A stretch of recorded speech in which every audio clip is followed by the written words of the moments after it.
आमच्यासाठी काय काय घेतलं काय सांग. बायकोसाठी दागिने घेतले, खर्च केला. आमच्यासाठी काय खर्च केला सांग.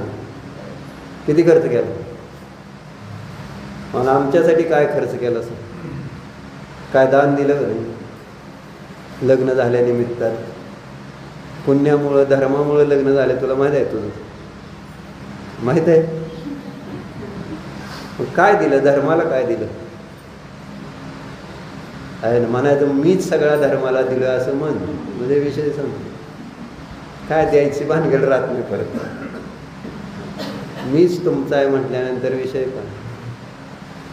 पण व्यवहाराने आपण जो खर्च तिथं करतो तसं त्या निमित्तात थोडंच पुण्याचा बंद होणार आहे. बायकोला दागिने केले तर पुण्य लागेल का पाप. काय काय लागतं. पाप लागतं. का पाप लागला. कारण परिग्रह आला. परिग्रह संचय झाला ना तो. आणि त्यामुळं शरीराची शोभा ती माझी शोभा अशा प्रकारच्या विकारी भावांमध्ये ते आहे ना सोनं सोन्याचे दागिने निमित्त झाले. म्हणून जर चांगल्या कार्यासाठी ते निमित्त झाले असते तर किंवा ते दागिने घालून तिने धर्म केला. दागिने द्या नाही तर धर्म करणार नाही असं म्हटली असती समजा आहे ना. पण तुम्ही आज त्याला सगळी अनुकूलता दिली त्यामुळं ती पण धर्म करायला तयार आहे. दागिने दिले नसते तर धर्म केला असता. जास्त केला असता असं म्हणायचं. घेऊ काय काढून आता.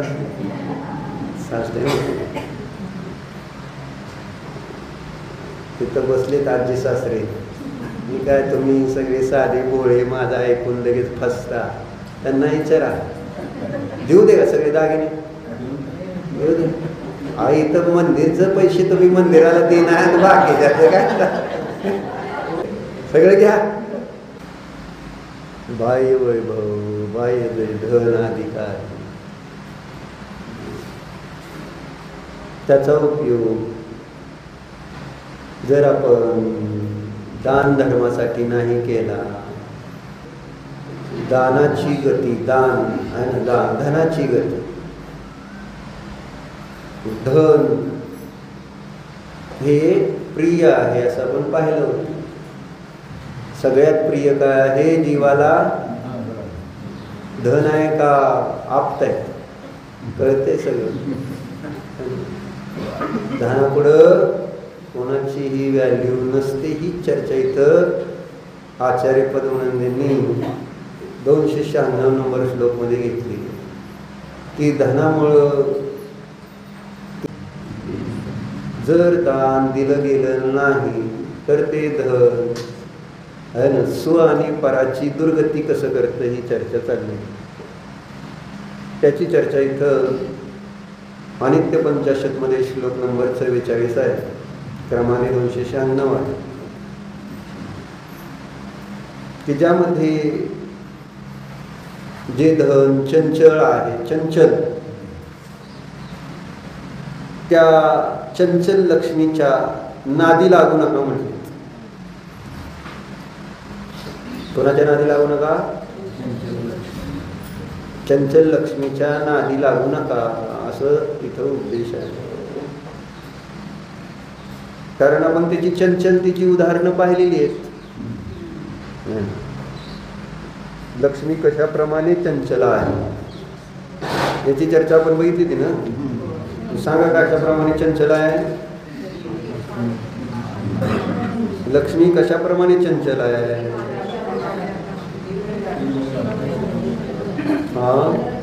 इंद्रजालाप्रमाणे चंचल आहे.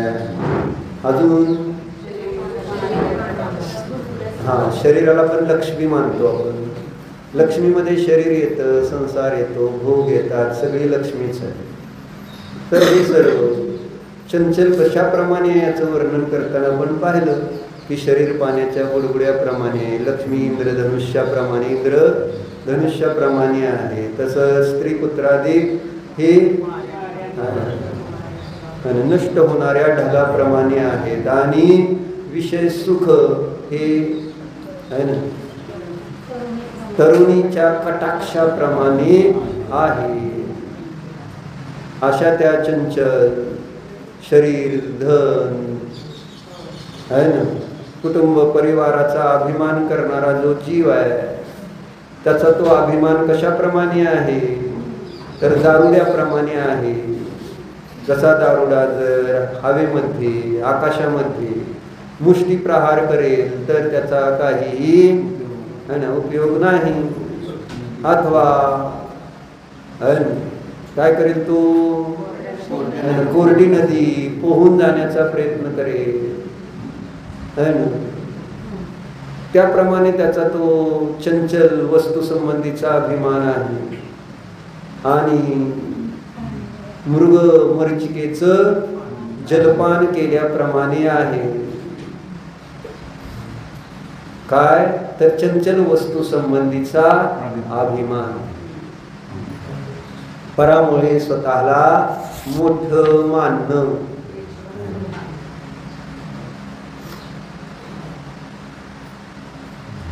त्याच्या पुढेच सांगते ते की अशी जी चंचल लक्ष्मी आहे तर त्याच्यामध्ये फसवू नका. त्याचा हेतू देत आहे, त्याचं कारण देत आहे. कारण त्याच्या नादी लागलेल्या जीवांची काय दशा होते याचं वर्णन या श्लोकामध्ये करत आहे. लक्ष्मीं व्याध मृगी मतीव चपला माश्रित्य मृगा पुत्रादीन परामृगानतिरुषा निघ्नन्ति शेषं किल सज्जीभूतगणा पदुन्नतगण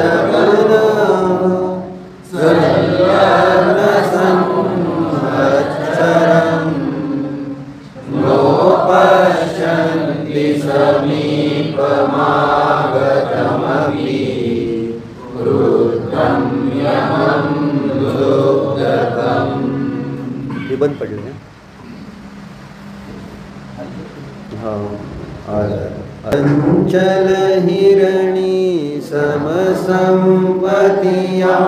नृप मृग शादिको भ्रात सुतादिक अन्य मृगों मारे अतिशय क्रोधितो किंतु आपदा धनुषमानले क्रोधित जोयुसकयमराज है समीप में उसे न देखे यह अति अचरज की बात. अजून एकदा म्हणा.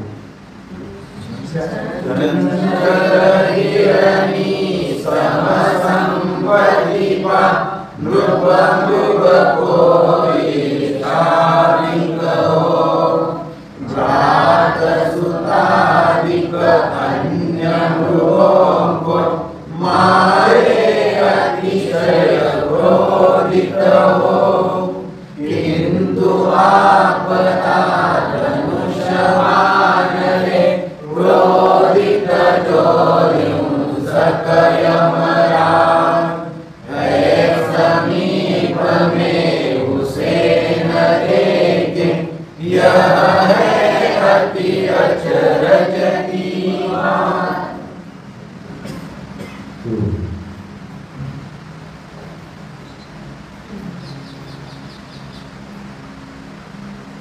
आचार्य उपदेश देते. मी नाही सांगत विशाल, तुला वाटेल मी सांगतोय नाही. आपलं असं वाटतं आपल्या विरुद्ध काही येईल तर ते विरोधी समोरचा असेल तर तसं त्याला वाटतं आहे की आपल्याला मुद्दामून म्हणतोय काय. असे बरेच वेळेस गैरसमज शास्त्र ऐकताना होत असतात आहे ना. काय माझ्या मनात काय नसतं कोणाबद्दल आहे ना, पण सहज उपदेश असतो तेव्हा आपल्याकडनं काही दोष घडलेले असतात आणि त्या दोषच आपल्या समोर अनेक सामान्य कथनातून येत असताना आपल्यामध्ये ते आपण पाहतो आणि असं वाटतं की मलाच म्हणतेत काय अपराधी हा नेहमी साशंक असतो आणि त्याच्या मनामध्ये त्यामुळं सतत शल्य असतं. आणि तो शल्य जसं काटा पायात घुसल्यानंतर आहे ना, किंवा जिभेमध्ये दातामध्ये काय अडकल्यानंतर तिथं ते एक शल्य सतत त्या ठिकाणी त्याला शांत बसू देत नाही. ती जीभ पुन्हा पुन्हा त्या दातात अडकलेल्या वस्तूला बाहेर काढण्यासाठी प्रयत्न करत राहते. म्हणजे शांत नाही, सारखी जिभेची वळवळ चालू राहते. पायात काटा मोडलाय आणि तो बाहेर नाही निघाला तर ते चालताना सतत आहे ना काय होत राहतो, टोच सलत सलने म्हणा, टोचणे नाही सलने. टोचलेला तर अगोदरच आहे, आता आत राहतो आणि तो सलतो, त्याचंच नाव आहे शल्य. आणि असे आम्ही सगळे कोणत्या ना कोणत्या अपराधाने आहे ना सहित असतोच. नव्हे बघितलं तर आपण अपराधाचे पिंड आहोत. भगवान गुणांचे पिंड आहेत. आणि आम्ही सगळे म्हणून तिथं आपण भक्तांवरमध्ये पण म्हटलो की नाही, को विस्मयोत्र यदि नाम गुणैरशेष त्वं संश्रितो काशतया मुनीश दोषैरुपात विविध श्रय जात गर्वे स्वप्नान्तरे न कदाचिदपीक्षितोषि.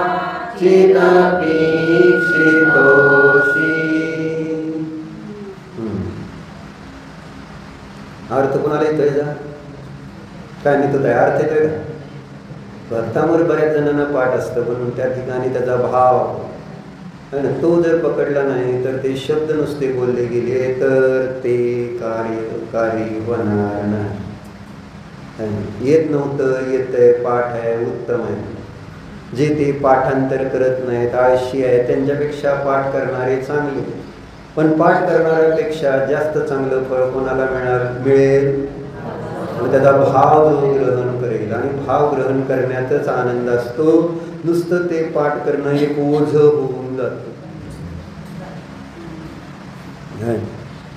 म्हणून आपल्याला ओझी व्हायची नसती तर आपल्याला पाठ करायची गरज तशी कमी आहे.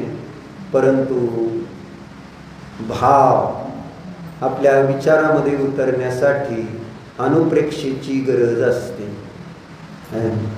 पुन्हा पुन्हा वारंवार चिंतनाची गरज आहे. आमनायाची गरज असते. आमनाय म्हणजे पाठांतर आणि अनुप्रेक्षा म्हणजे चिंतन. पाठांतर पण गरजेचं आहे आणि चिंतन पण गरजेचं आहे. तेव्हा इथं आम्ही आता आपल्याला येत आहे तर निदान रोज एक श्लोकाचा तरी अर्थ आपण समजून घेऊन त्या श्लोकाला म्हणताना आपल्याला त्याचा भाव तर पकडता येईल. आणि ती एक जी उत्कृष्ट भगवंतांची स्तुती आहे त्या भगवंतांच्या भक्तीचा आपल्याला एक आनंद रस पाझरे. भक्तीचा एक आनंद वेगळाच असतो.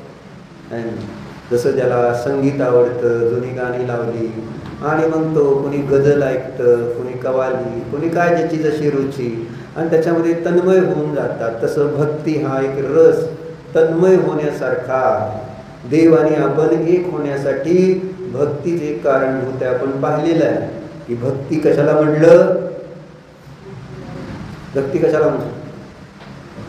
ज्याच्यामध्ये आपल्याला संपवून टाकलं जातं त्याचं नाव भक्ती आहे. जिथं मी राहत नाही त्याचं नाव भक्ती असतं. भक्ती करताना मी कुठं शिल्लकच राहिलो नाही पाहिजे. म्हणजे जे आपण पाहतो आहोत, जसं सांगितलं आपण सिनेमा बघितला तर त्या रूप होऊन जात. चेतन भक्ती कशी आहे आता सांग बरं. तू राहिलायस का? चेतन तू आहेस का? बरं, काय उत्तर नाही म्हणजे त्याचा अर्थ हो मी राहिलेलो नाही. बरोबर आहे का नाही? चेतन राहिलाय का आता? पहिला आईला विचारतो. पहिला चेतन, दुसरा चेतन. मग लग्न झाल्यानंतर तुम्ही राहता का?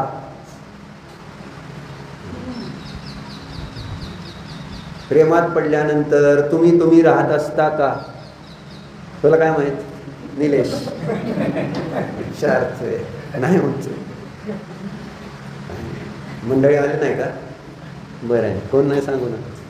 आली की नाही? हा आली की. मग आता बघून घ्या घरी गेल्यावर.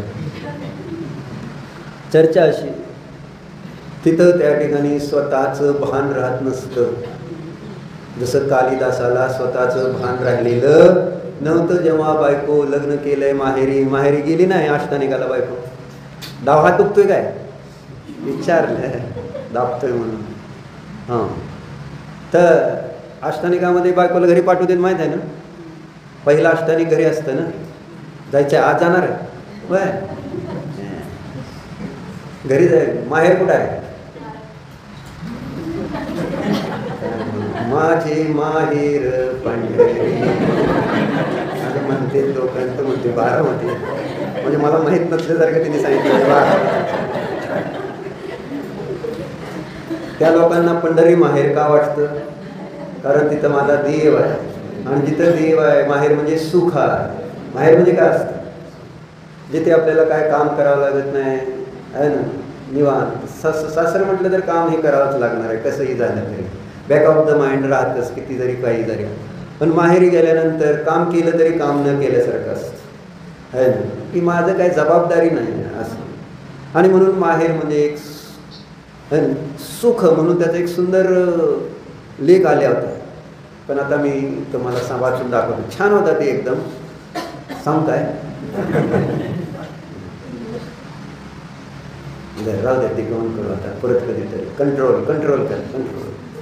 बरेच कधी असे उचलून येतील असे विषय, पण कंट्रोल करावा लागतो. विषय सोडून जाईल म्हणून. मग माहेर कुठं आहे? जिथं आपल्याला आनंद मिळतो, खरा आनंद मिळतो. मग खरा आनंद कुठं? शास्त्र, स्वाध्याय, पूजा, अर्चा, भक्ती आणि या धर्मध्यानात जास्तीत जास्त वेळ जाणार. त्याच्यात जास्त आनंद का आपला संसार विषय भोगामध्ये प्रमादामध्ये वेळ जाणार त्याच्यात जास्त आनंद? सांग. आता माहेरी जाशील समजा, तिथं रोज स्वाध्याय करणार आहे का? असा चालणार आहे का? असा इथं चालतं तसा नाही. असा जसा चालतो तसा मी आहे का तिथं सांगायला? मग दुसरी गोष्ट, जसा सासूबाईंबरोबर पूजा केली तसं मंदिरात जाऊन पूजा करणार का तुम्ही? करणार? चालतं. अजून चेतन असणार का तिथं? का तू पण जाणार आहे? म्हणजे काय का आवडणाऱ्या गोष्टी चेतन आवडतं ना? आवडणाऱ्या गोष्टी कुठं आहेत असं मला म्हणायचं.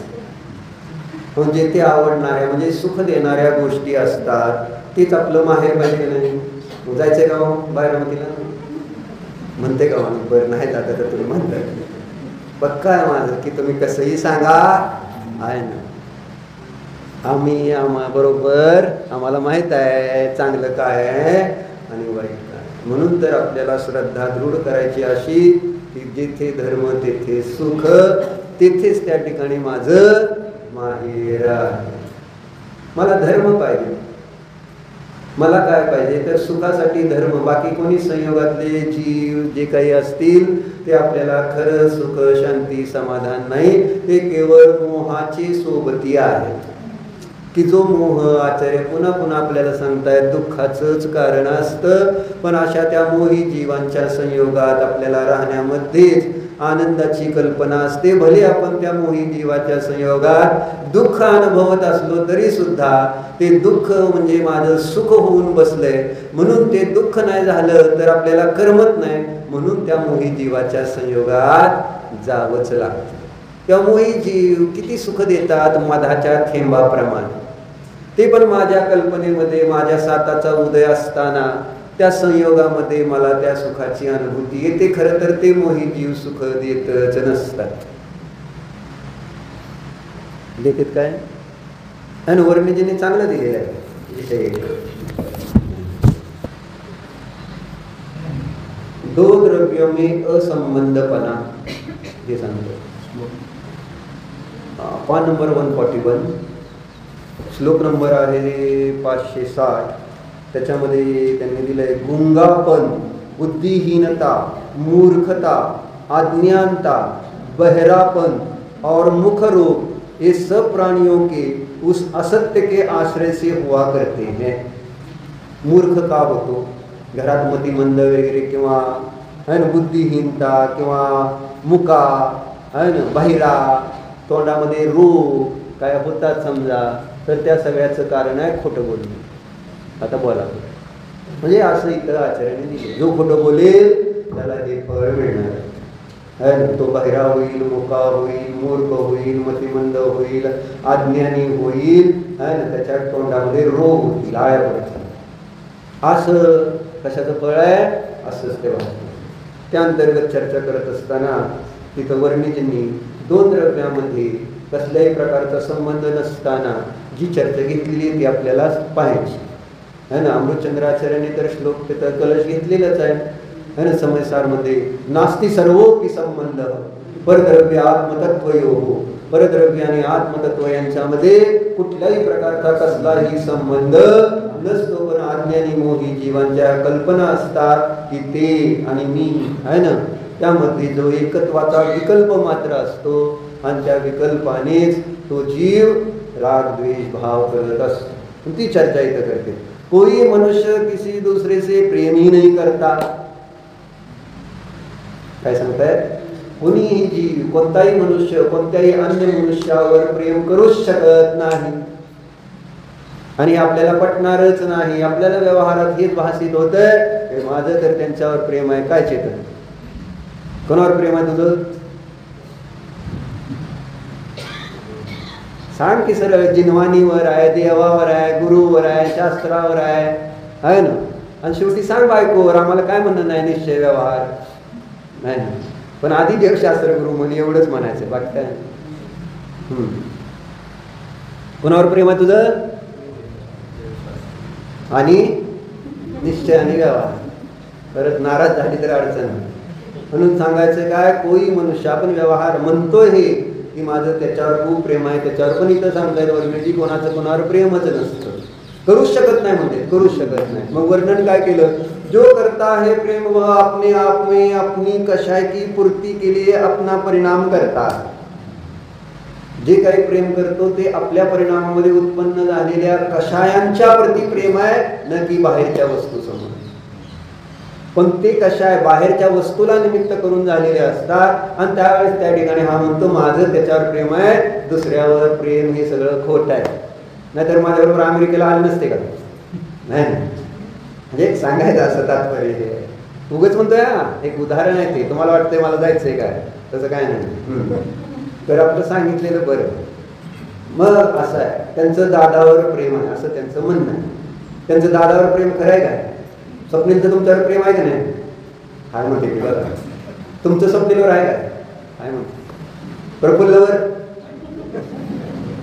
सुनीता काकीवर आता लागले खरं प्रेम सुनीता काकीवर. बाकी तुमच्या दादावर नुसतं मान हलवली तिने आहे ना. ज्याच्यावर खरं प्रेम आहे त्यावेळेस माणूस बोलत नाही. चेतन बोलला का? नाही. शरद काका बोलले का? नाही. तुम्हाला विचारू का आता? नको म्हणते, म्हणजे त्यांना माहिती आहे मी बोलणार नाही. हे खरं प्रेम असताना मनुष्य बोलत नसतो.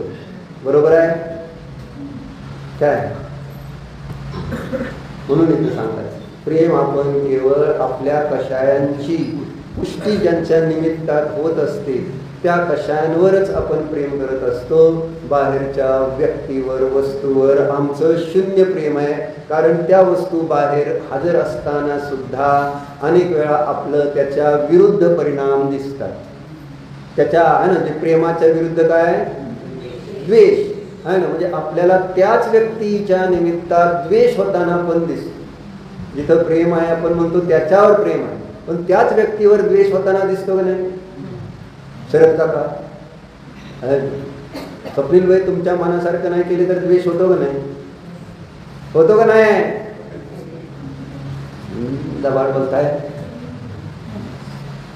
आपल्या मनाच्या विरुद्ध जो जो वागेल त्याच्याप्रती आपल्या मनामध्ये द्वेष झाल्याशिवाय राहणार नाही. याचाच अर्थ माझ्या त्या व्यक्तीवरचं प्रेम साफ खोट आहे. माझ्या अनुकूल आहे म्हणून फक्त, म्हणजे माझ्या कषायाला अनुकूल आहे, माझ्या कषायाला त्या ठिकाणी पोषक आहे, त्यापर्यंत त्या ठिकाणी तो माझा आहे. जिथं माझ्या कषायाच्या विरुद्ध वागतो, काय विशाल बरे काय झालं, तिथं तू माझा कोणीही लागत नाही, विषय कट. बरोबर, अनुकूल आहे तोपर्यंत. म्हणून इथं म्हणतात वर्णिजी की कोई भी मनुष्य किसी दूसरे से प्रेम ही नहीं करता. आणि अज्ञानी लोक मला फोनच करत नाही, बरगा माझ्याशी नीट बोलतच नाही, आणि मग काय मला म्हणतो दुकानात का आली, आणि काहीतरी कल्पना असं करत बसते. आणि नाव मी सांगत नाही. सगळ्याच आया, म्हणजे कोणाची आया अशी नाही आहे की जी असं त्यांना अपेक्षा सगळ्या मुलांकडून आईला हीच असते, पण बायको झाल्यानंतर ती अपेक्षा नेतृत्व पूर्ण होते काय, प्रश्न आहे आपला, जिवंत प्रश्न. म्हणजे लाईव्ह असावं सगळं, उगाच काय म्हणते सगळं माहिती झाली शास्त्रातून तुम्हाला. मग आता तुझी अपेक्षा आहे, तशी अपेक्षा मुलांकडनं पूर्ण होते का बायकोच्या निमित्तात? बायकोचं ऐकते का तुझं ऐकते? मला खोटं आणि खरं दोन्ही सांग. खोटं हो माझंच ऐकतेच असं होतं. असू दे, वस्तू व्यवस्था म्हणून म्हटलं ना, जोपर्यंत आपल्याकडून जो काही स्वार्थ त्यांचा साधतोय तोपर्यंत तुमचं प्रेम आहे. त्याचा स्वार्थ दुसऱ्याकडून साधला जातोय. मग हे संसाराचं स्वरूप पाहून आपल्याला वैराग्य यायला पाहिजे का नको, की काय हा संसार, मी ज्याच्यासाठी जीव टाकतोय आणि तो आज त्या ठिकाणी दुसऱ्या जीवाच्या संयोगात गेला तर मला विसरून त्या दुसऱ्यालाच माझं म्हणून टाक. हे दुःख किती होतं. म्हणून एक वाक्य आलं आहे ना, म्हणजे ते वाक्य असं होतं की उत्तर गेलं वाक्य तुम्हाला कशावर आहे बघा. वाक्य असं आहे,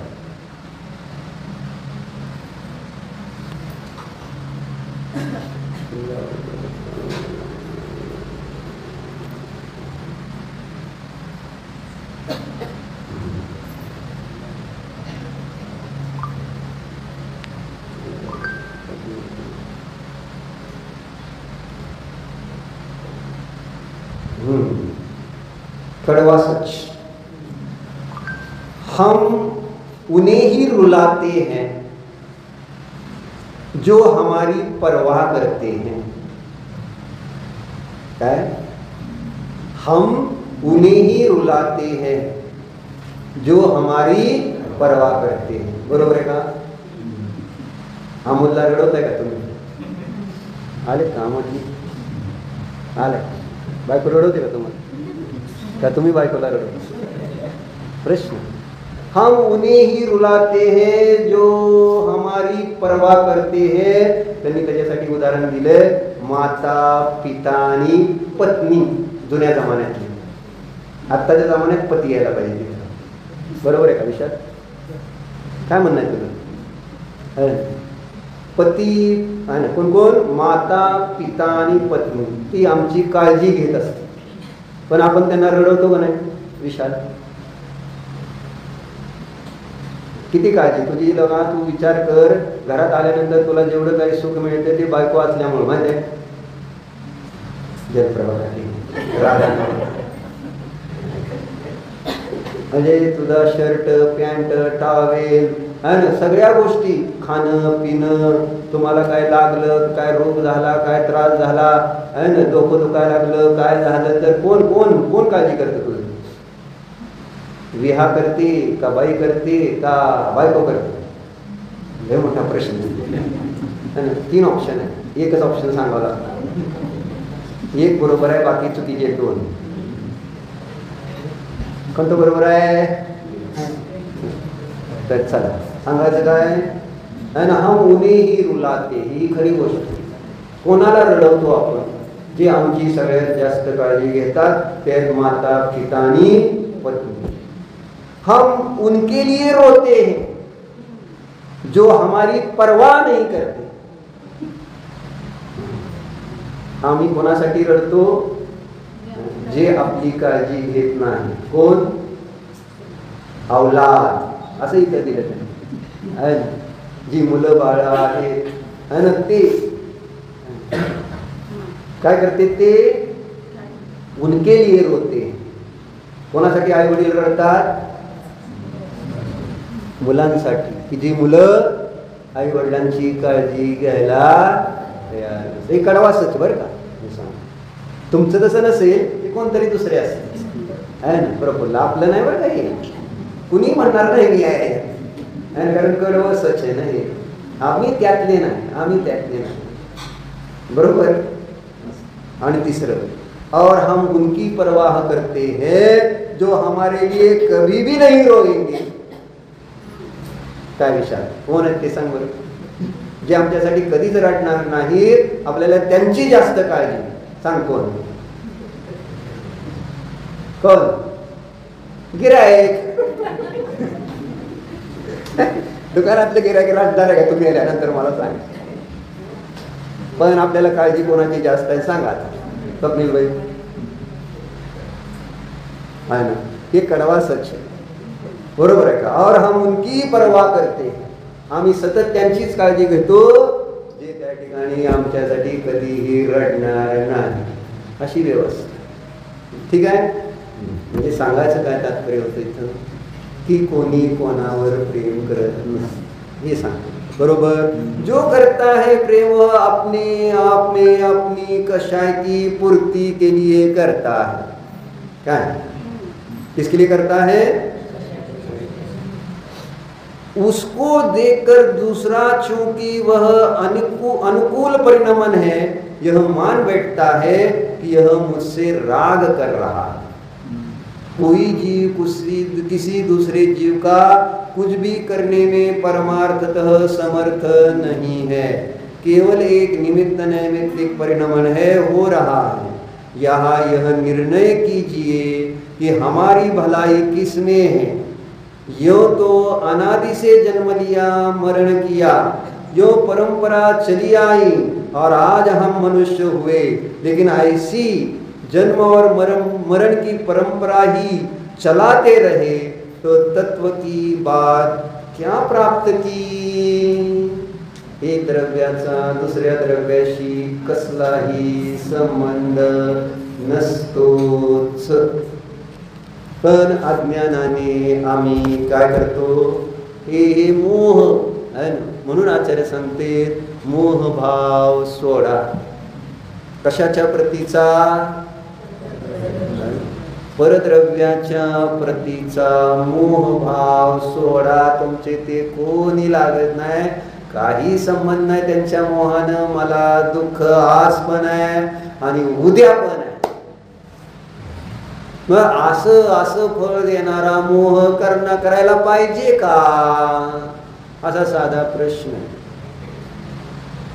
असा मोह जो वर्तमानात मला झोपू देत नाही, शांती देत नाही, निरंतर आकुलता. काय होते, लक्ष्मीच्या चक्करमध्ये पडलेल्या जीवांची दशा है ना. झोप नाही, शांती नाही, आकुलता नाही, निवांत राहायचं म्हटलं तर राहायचं नाही, है ना. जायचंय, मला जायचं. अरे ठीक आहे, आता रिटायर झाले, 55-50 झाले का नाही, 50 झालं नसेल अजून, 48 असेल सध्या. बरं असू दे, मग उचील 50 कधीतरी. तर सांगायचं काय की शांती नको पाहिजे की नाही आम्हाला. मग काय शांती मिळणार कशी? म्हणजे जे आपल्याला परिणामामध्ये वर्तमानामध्ये भाव आहे ते आपल्याला समजा इथं राहायचं म्हणजे अडचण काय नाही म्हणून ठीक आहे. जास्त विकल्प करून केवळ दुःखच. इथं राहायचं आणि जावं लागतंय. जसं माहेरी राहायचंय पण सासरी जावं लागणार. परत येणार आहे का नाही विचारलं म्हणजे परत यावं लागणार आहे. मग जायचं कशाला असा प्रश्न आहे. तात्पर्य हे की ज्या मोहामुळे मला आज दुःख आहे, उद्या दुःख आहे ना, आणि थोडं नाही भयंकर दुःख आहे आणि थोडा काळ नाही, विचार केला तर अनंत काळासाठी जोपर्यंत मोह आहे तोपर्यंत दुःखातून मुक्ती कोणालाही मिळत नाही. दर्शन मोहाचा बंध 70 कोडा कोडी सागर. It's not a short period. 70 कोडा कोडी सागर म्हणजे असंख्यात वर्षण एका समयामध्ये 70 कोडा कोडी सागराचा बंध होतो. एक समयाचा मिथ्यात्वाचा परिणाम 70 कोडा कोडी सागराचा मोह बांधण्यामध्ये निमित्त होतो. किती भयंकर दुःख आहे बघ, किती वाईट आहे तो मोह, कल्पना तर करू शकणार नाही त्याची स्थिती आणि त्याचा अनुभव बघितला. परंतु अशा मिथ्यात्वाला मी घाबरे ना. दोन द्रव्यामधला जो संबंध काही नाही त्या संबंधाला आपण जो मानून बसलोय तो सोडायला तयार आहे. भयंकर विचित्रता आहे. हे ऐकल्यानंतर आपल्याला कुठंतरी समजू लागेल, त्याच्यावर आपण विचार केल्यानंतर त्याची पकड ढिली होऊ लागेल. पण ऐकलंच नाही आणि विचार नाही केला तर त्याच्यावर आपलं पकड ढिली होणार नाही. मोह ढिला पडणार नाही आणि मोह ढिला नाही ज्याचा पडणार त्याला शांती स्वप्नात सुद्धा मिळत नाही. स्वप्नात सुद्धा नाही. बरोबर आहे. मोही जीवांना काय काय स्वप्न पडतात ज्यामुळे त्यांना शांत झोप लागेल असं पडणारे स्वप्न प्रफुल्ल. झोपच लागत नाही. स्वप्न पडायचं तर लांबच राहायचं आणि स्वप्न पडलं तर असं पडतं की झोपून सुद्धा न झोपल्यासारखं होतं. अशी भयंकर स्थिती आहे. मग का ढिला करायचा नाही तो मोह हा प्रश्न आहे. का त्या मोहाच्या चक्करमध्ये फसायचं असा प्रश्न आहे. चर्चा काय चालली ती आपली?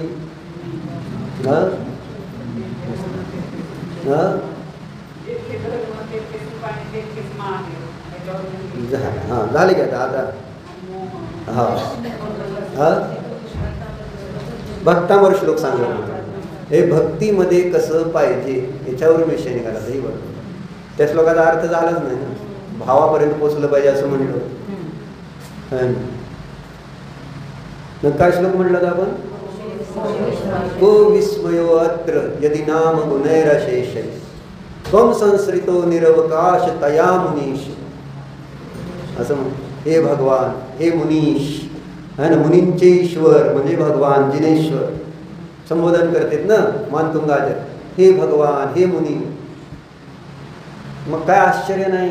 कशात आश्चर्य नाही? को विस्मय, कह विस्मय. त्यात मोठं काय आश्चर्य नाही. का? की तुमच्या आश्रयाने सगळे गुण राहतात. त्यात काय आश्चर्य नाही असं म्हणायचं ना. को विस्मयोत्र यदि नाम गुणैरशेषेस त्वं संसृतो निरवकाश तया मुनीश. मला आश्चर्य वाटत नाही. का? त्याचं कारण नाही. दोषे उपात्त विविधाश्रय जात गर्वय. जे दोष असतात त्या ते असे गर्वाने फुलले होते जगामध्ये. काय ना आज प्रत्येक जण त्याला आश्रय देतोय ना. कोणाला आश्रय देतोय?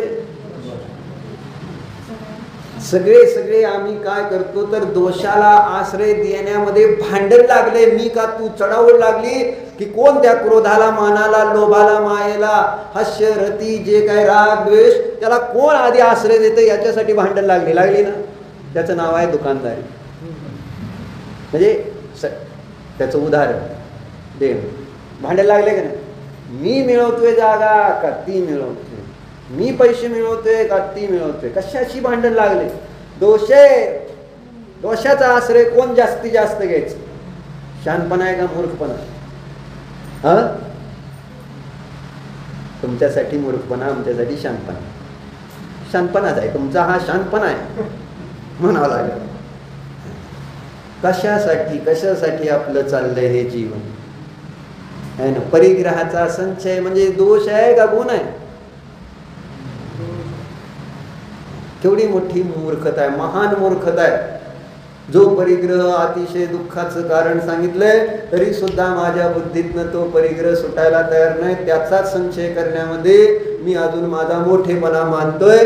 दोषाला म्हणजे त्या गाढवाने आहे ना आपल्या अंगावर सगळा कचरा किंवा त्या गावात फिरणारा काय म्हणा त्याला गावात फिरणारा कोण असतो? मोकळा सोडलेला काय म्हणायचं रे त्याला? वळू. आणि दुसरं नाव आहे काय? काय म्हणते? काही म्हणतो का? हिंदी विचारलं का तुला अर्थ शब्द? बरं जाऊ दे. तो त्या ठिकाणी मोकळं सोडलेलं जे जनावर आहेत ते कचऱ्याच्या ह्याच्यावर ढिगावर जाऊन आपण अनेक वेळा उदाहरण ऐकलं.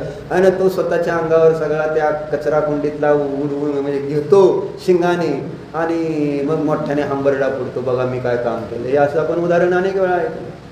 मग संध्याकाळी तुम्हाला असं वाटायला नाही, संध्याकाळी तुम्हाला जेव्हा दिवसभर काम करून भरपूर पैसे गोळा करून घरी आलेला असता आणि त्यावेळेस तुम्हाला असं मी किती अंगावर कचरा उडून घेतो ना अर्ध्यात बघून एक आणि असा तुम्हाला छाती ताट करून चालतोय जसं काय मी काय मोठं काम केले. अरे घाण दिसतोय तू. आहे ना? ज्ञानीच्या दृष्टिकोनातून बघितलं तर इतका घाणेरडा झालेला आहे. आधी आंघोळ कर. ज्ञानी काय सांगतील? आधी आंघोळ कर लगा तू याडा. म्हणजे दिवसभर ते दारू पिऊन तिथं ते जिथं जाऊन लोळलाय आहे ना गटरीत, आहे ना, म्हणजे दारू मोहाची. गटर म्हणजे ते तुमचं दुकान आणि तिथं दिवसभर लोळून परत संध्याकाळी येतोय. कसं आहे ना? म्हणजे दारुड्याला भारीच वाटत असतं. कसं आहे ना? कसा दिसतोय मी? तर बाबा चांगला दिसतोय.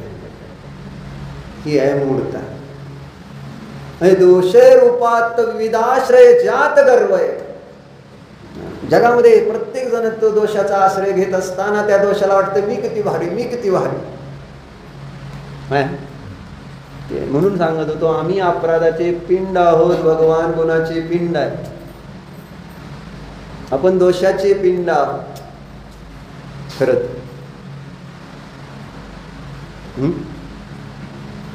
म्हणून शेवटच्या वेळेत काय म्हटलं?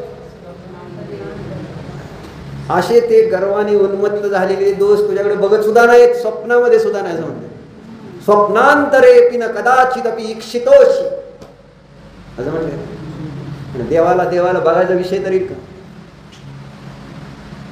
म्हणजे या दोषांनी सगळ्या या संसारी जीवांनी दोषांना आश्रय दिलाय. त्यामुळे ते तुझ्याकडे बघायचा विषयच करत नाही. तुम्ही दोषाला आश्रय देत नाहीत ही आमची देव आहेत, हे दर्शन आहे.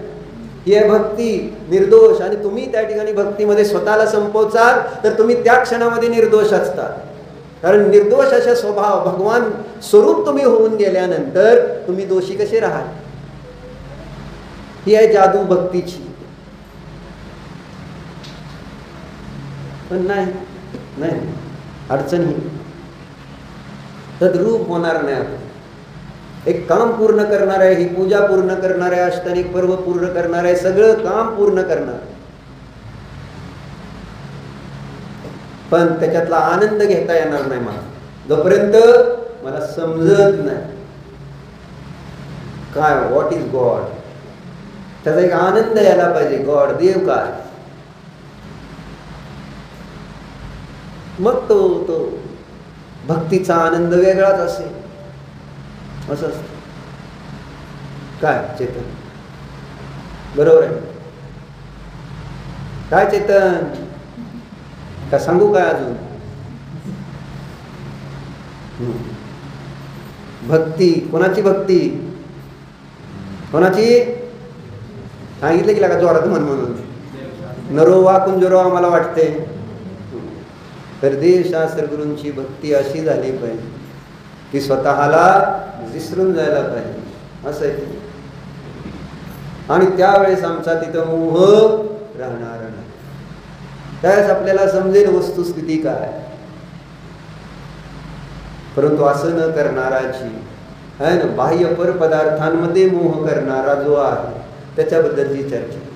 संसार, शरीर आणि भोग यांच्या चक्कर यांच्या नादी लागू नका असं सांगतात. दोषांच्या नादी लागू नका असं सांगायचं. कारण त्याचं फळ काय आहे ते वाचायचं आहे. बरोबर. आचार्य उपदेश देते हैं कि जिस प्रकार राजा रूपी शिकारी मृग अत्यंत चंचल हिरणी के समान इस संपदा को पाकर पुत्र भाई आदि जो दूसरे मृग हैं उनको अत्यंत क्रोध तथा ईर्ष्या से मारते हैं, किंतु बड़ी भारी आपत्ति रूप धनुष का धारी तथा संहार रूपी बाण को हाथ में लिए हुए और पास में आए हुए क्रोधी यमराज रूपी हिंसक की और कुछ भी लक्ष्य नहीं देते। यह आश्चर्य की बात है। कळलं नाही तुम्हाला? मला माहिती आहे नाही कळलं ना. काय सांगतो? ज्याप्रमाणे भावार्थ वाचून सांगतो तुम्हाला, ज्याप्रमाणे कोणी एक शिकारी हरणांना मारायचंय त्याला, त्यावेळेस ती हरणं जवळ यावी, त्याशिवाय त्याला मारणार कसं? मग तो काय करतो, एक हरिणी, पाळलेली हरिणी असते ती, आणि ती हरिणी पाळलेली तिथं पुढे जंगलात सोडतो. आता कळलं पुढचं?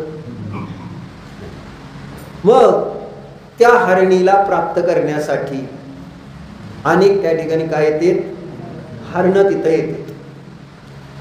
आणि ती हरणं कोणी कोणाचा पुत्र आहे, कोणी कोणाचा पिता आहे, कोणी कोणाचा भाऊ आहे.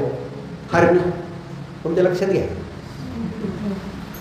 मग त्या हरिणीसाठी ते आलेले अनेक हरणं, अनेक हरिणी आहे ना, व्यापारी अनेक, पैसे किती? तेवढेच फिक्स आहे, एकच, थोडेच आहे. आणि ते तुम्हाला सगळ्याला पाहिजे. म्हणजे लोकाकाश एकच आहे आणि तो सगळ्या अनंत जीवाला पाहिजे. कसं काय द्यायचं मला सांगा? प्रॉब्लेम हा झाला. कारण सगळा लोकाकाश तुम्ही गिळंकृत करायच्या भावनेने बसलेला आहे दुकानात. त्याचं नाव आहे अनंत अनुबंधी लोभ. आणि सगळं वारीचं गिरायक मलाच. कसं नको आलं तर नको मग सर.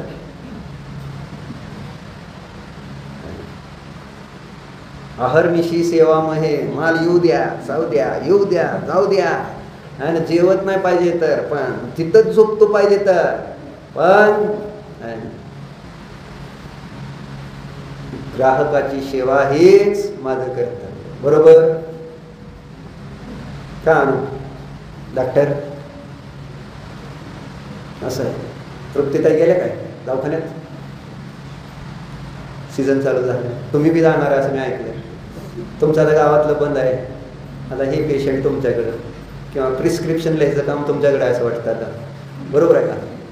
सलाईन ते लावणार आणि सांगणार एक गोळ्या लिहा, तुम्ही आपल्याला लिहायचे आणि पैसे घ्यायचे नाही. सगळं आम्हाला कळतं. तर सांगायचं तात्पर्य आहे म्हणूनच फिरायला गेले नाहीत. ते फिरायला त्यांना काय जावं वाटत नाही का सगळी चालल्यावर. तर चर्चा काय, चर्चा कशी चालली? एक हरिणी आहे ना, धन किती आहे आणि धनाचे लोभी किती आहे ना. तसं हरिणी एक आणि हरणं अनेक. मग त्या हरिणीला प्राप्त करण्यासाठी ते काय करतात? शिंग असते त्यांना आणि त्या शिंगाने एकमेकाला मारतात. विचार करत नाही की काय आहे, कोण आहे, कशासाठी हे करतोय मी. जीव घेतला जातो असं सांग. मग तसं इथं सांगते बघा. आता जिस प्रकार कोई शिकारी हिरणों को मारने के उद्देश्य से अपनी पाली हुई मुर्गी को वन में छोड़ देता है तथा स्वयं हाथ में धनुष लेकर उसके पास बैठ जाता है, स्वतः धनुष्य घेऊन तिथं बसतो, उस समय अन्य कामी मृग उस मृगी के लिए परस्पर में लड़ते हैं और एक दूसरे को मारते हैं तथा आई हुई आपत्ति पर कुछ भी ध्यान न देकर. आणि तिथं शिकारी बसलाय आणि आपण एकमेकाला मारतोय त्या हरिणीला प्राप्त करण्यासाठी. पण त्या आहे ना हरिणीला प्राप्त करणारा मृग आहे त्याच्यासाठी पण बसलाय शिकारी. तो काय त्या सोडणार नाही. जी बाकीची समजा पळून जातील, काय मरतील, पण जो शिल्लक राहील त्या हरिणीसाठी तो जिवंत राहील. तिथं बसलेला जो शिकारी नजर जाते का? अंध होऊन बसलोय त्या दुकानात, परिग्रह साठवण्यात, संसारात आहे ना, मोहांध होऊन बास. कुठे आपल्याला शिकारी दिसतच नाही. मृत्यू कोणाला दिसायला तयार नाही, कोणी त्या मृत्यूकडे बघायला तयार नाही. आंधळ झालं म्हणायचं. त्या हरिणीच्या प्रेमात आंधळे झाले. त्या बाह्य लक्ष्मीच्या प्रेमात असे आंधळे झाले की मृत्यू दिसेना. मृत्यू बघा काय होईल धीरूभाई, हरिणीचं प्रेम कमी होईल. जर तिथं दिसला शिकारी पळ काढेल का नाही ते हरिण? का थांबल आता, मारू दे आता मला, असू दे, पण ते हरिणी घेऊनच राहतो. हा मारलं तर चालतंय पण ती हारिणी पाहिजेच. असे अनंत भव गेले आपले, अनंत वेळा मारलो गेलो मृत्यूद्वारे, पण तरी अजून अक्कल आता कधी विकत घेणार? अक्कल विकतच घेणं आपण. फुकटची अक्कल कामाला येत नाही, ती फुकटची झाली. म्हणून मी नेहमी म्हणतो धन टाका जे प्रिय आहे आणि हे सगळं शिका, तर तुम्हाला ह्याचं काहीतरी समजेल यातलं. नाहीतर तुम्ही खोट्या समजुती करून बसाल, हो मला समजतंय मला समजलं.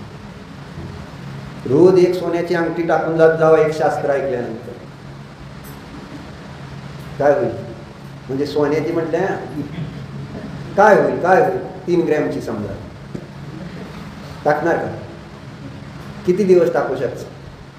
आणि ज्या दिवशी ती टाकलेली असेल त्या दिवशीचा श्लोक तुम्ही विसरणार नाही. माझ्याकडनं लिहून घ्या, द्या आज टाकून बघा तुम्हाला आजचा श्लोक विसरते का तुम्ही? कोणत्या श्लोकाच्या निमित्तात माझं सोनं कुठं गेलंय हे, त्यामुळे माझा श्लोक लक्षात राहणार आहे. माझं सोनं कशासाठी गेले, माझं धन कशासाठी गेले, नाही तुमच्या लक्षात राहिलं तर तुम्ही म्हणाल ते ऐकतो तुमचं. आम्हाला लक्षात ठेवायचं नाही, काय म्हणणं आहे?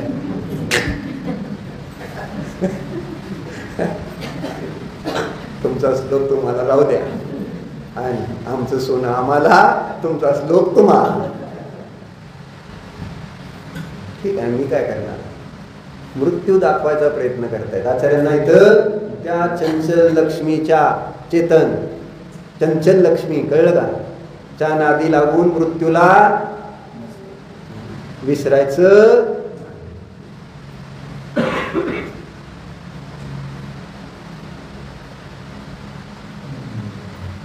बरोबर आहे का नाही? आपण म्हणत नाही भजनामध्ये, मोह राग और द्वेष को छोड़ो, निज स्वभाव से नाता जोड़ो, ब्रह्मानंद जल्दी तुम चेतो, मृत्यु पंखा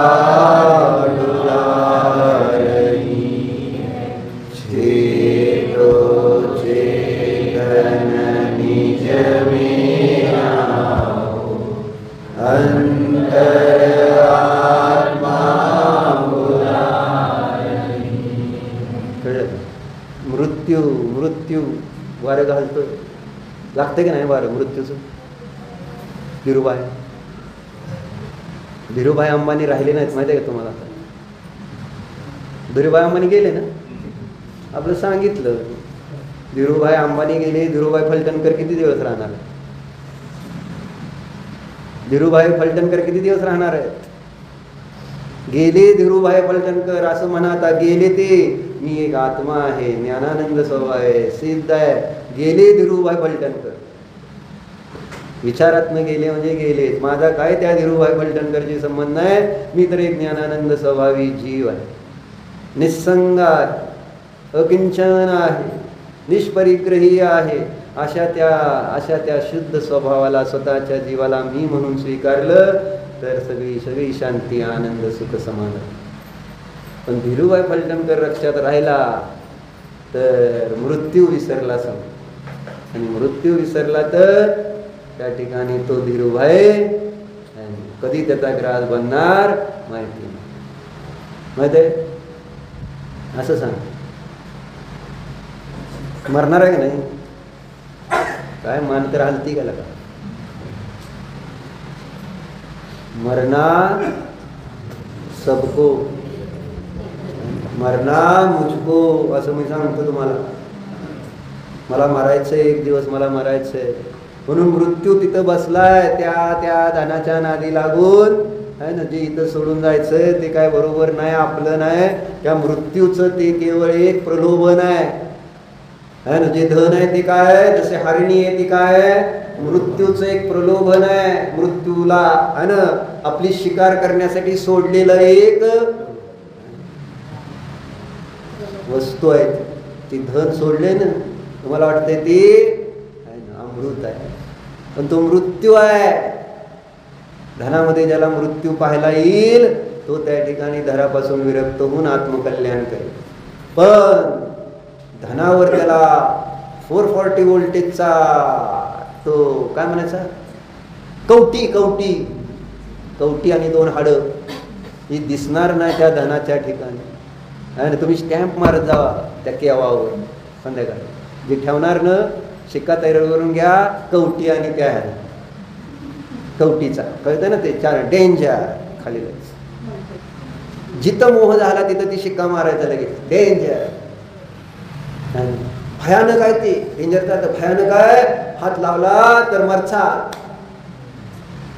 जाग व्हायला पाहिजे हे सांगायचं आहे. म्हणून इथं म्हणते आश्चर्य है उसी प्रकार इस लोक में राजा भी शिकारी की मृगी के समान इस लक्ष्मी को पाकर है ना मृगी के समान लक्ष्मी परस्पर में लड़ते हैं तथा उस लक्ष्मी के लिए अपने प्रिय पुत्र आदि को भी मारते हैं. खरंय तुम्ही समजू नका की आम्ही नाही मारणार मारताय. सांगितलं पण होतं दोन्ही पद्धतीने धन देऊन मारणं आणि धन न देता मार. धनासाठी मार. जसं पाणी न देता पण मरतो आणि पाणी पाजून पण मरतं माहिती आहे का. इतकं पाणी पाजलं पोट फुटून गेलं. इतकं धन ठेवलं मुलाला धर्म विसरून गेला म्हणजे मारल्यातच जमाय त्याला. तुम्ही तुमच्या खोट्या कल्पना करताय की मी मुलासाठी धन ठेवतोय मुलगा सुखी राहील. मूर्ख आहे असं इथं सांगायचं. ती मूर्खतेसाठी पुढचा एक श्लोक सांगायचा तुम्हाला उद्या उचरा. पुढे एक श्लोक आलेला आहे की काय येडा झालाय का असं आचार्य म्हटलेले आहेत. म्हणजे असं वस्तू स्वरूप दिसत असताना इतका काय येडा झाला असा प्रश्न येतो. चेतन तेजस नाही विशाल इतका का वेडा झाला असा आचार्यांचा प्रश्न. अजून कशाची एजन्सी घ्यायची. नवीन एक येणार आहे मार्केटमध्ये टायर फॉरेनचा इंटरनॅशनल ब्रँड घ्यायचा आहे का. ब्रिस्टोन का आहेत त्या ब्रिस्टोनची पण. आणि अजून एक आहे की काय मिचेलिन आहे का ती पण आहे का नाही घ्यायची का. आले होते लोक म्हटले कोण आहे चांगलं सांगा पंढरपूरमध्ये.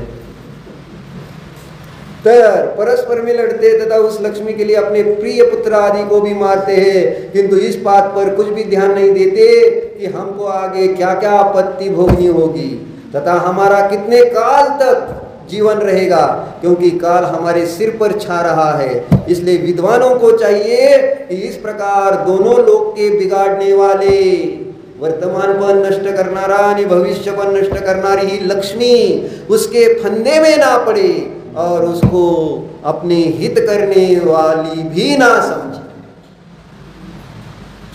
असं सांग. म्हणून त्या लक्ष्मीला दान देण्यामध्येच आपलं हित आहे. जसं मुलीला सासरी पाठवण्यामध्येच आई वडिलांचं हित असतं तसं लक्ष्मी जिथं योग्य ठिकाणीच आहे ना गेल्यामध्ये आहे ना. जसं आपण आपल्या मुलीसाठी चांगला वर शोधतो काय शोधणार आहे ना. चांगला वर शोधायचा आहे का नाही संजय काका.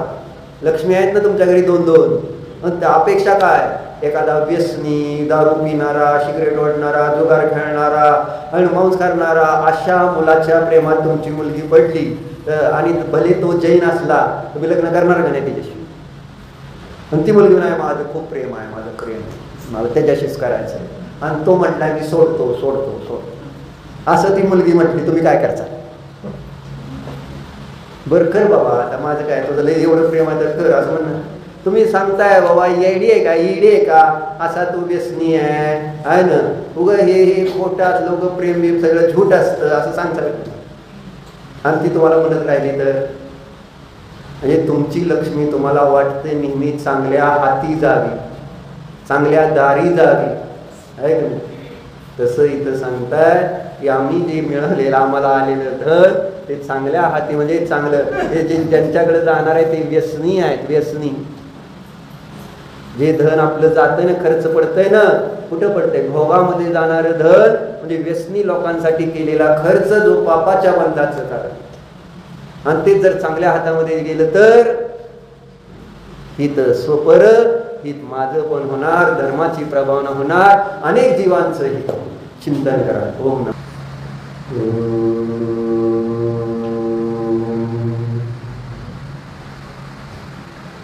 जाना मी सिद्ध स्वभावी शुद्ध आत्मा,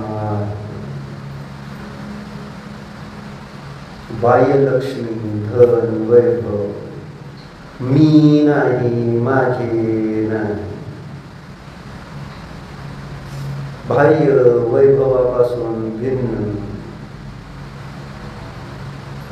असा हा निर्मोही, निर्मम, निर्विकार, निष्कषाय, निर्लोभी असा हा संतुष्ट, समाधानी, निज अनंत गुणाच्या वैभवामध्येच रमणारा न्यायक आहे.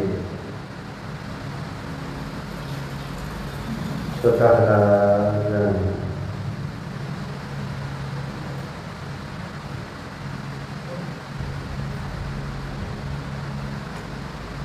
आनंद देणारा हा आपला ध्रुवशुद्ध आत्माच आहे. आनंद स्वभावी निज आत्म्याची प्रतीती करा. आनंद स्वरूप